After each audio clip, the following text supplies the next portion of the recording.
level of involvement is as this impulse goes in, there is another level of control. And that's going into the basal ganglion, to the nerve centers in the lower brain, including the cerebellum.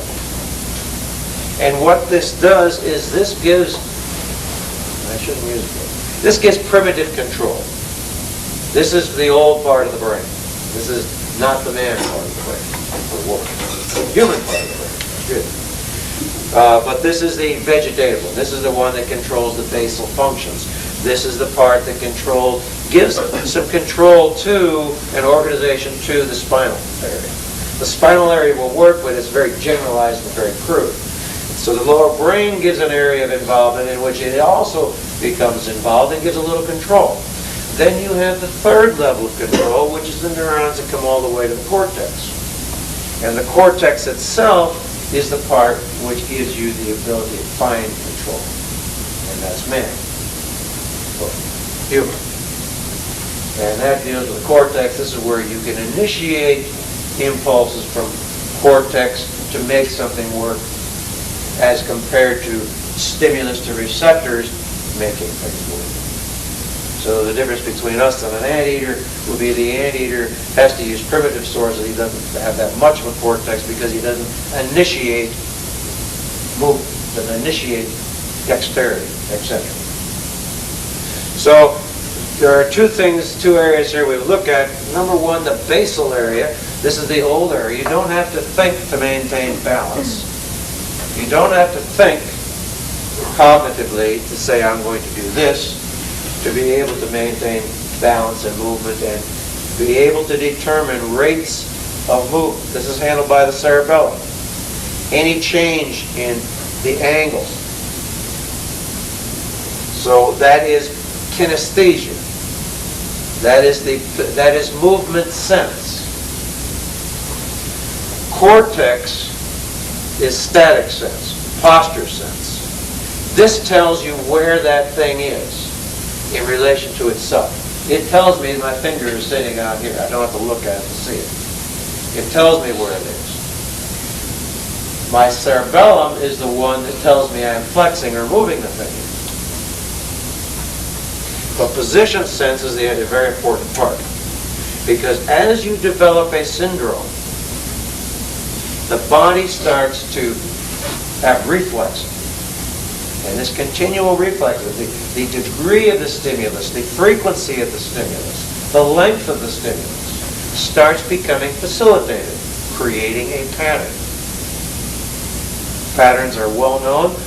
It's used in the military, it's used in industry, it's used in management.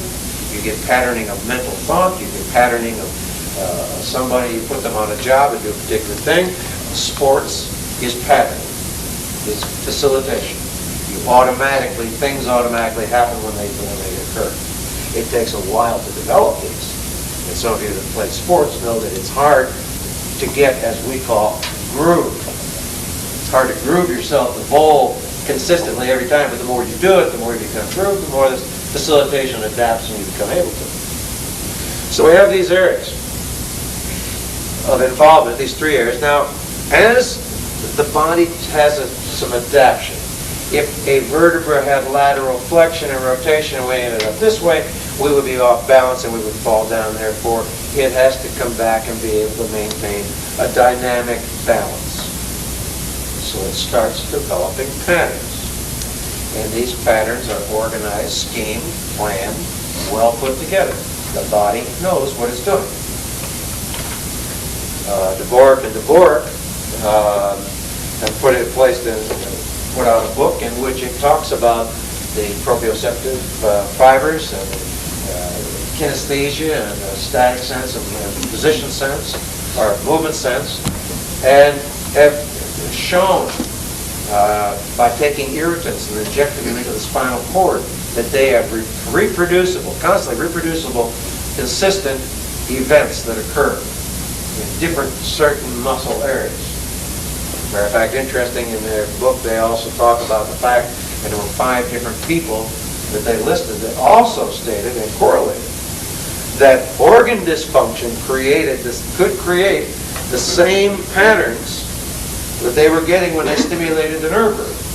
So that organ dysfunction could, through the spine, create somatic, intervertebral, organized muscle contraction, spasm. Although it didn't go into that, it was talking strictly the ability of the body to adapt structurally and primarily the spine. Matter of fact, they don't even discuss the same iliac syndrome other than the fact that it occurs. And what they stated was the fact that when a body does something, it has a primary syndrome. That primary syndrome is that area. And will include other areas of balance until those areas, and it mentions that it can occur in a chain reaction. You can have a secondary and tertiary syndrome. Now, I only say this because, and I hate to say medical science says it, but they have the ability to do some research that we can't. We can't inject spines with irritants and saline solutions and stuff like this to test as to whether these things are known. So what it boils down to is we have to take things that have worked over a period of time. In other words, they have passed the test of time, so to speak. And we know that these patterns exist. In the DeMork, they mentioned that there are various patterns. They use the osteopathic one, a couple of medical ones. But the main thing is they say that there are various patternings that people have discovered. Well, in chiropractic, we have ours too. Now, most of chiropractic deals with the primary syndrome. If you have a intervertebral lesion, that's what they take care of. And what may be secondary and tertiary to somebody who understands function would be a whole bunch of primary to somebody else. But primarily, most techniques in chiropractic deal with the primary vertebral syndrome. They look at any area, and they don't understand or relate that this area can create or could be created from something else.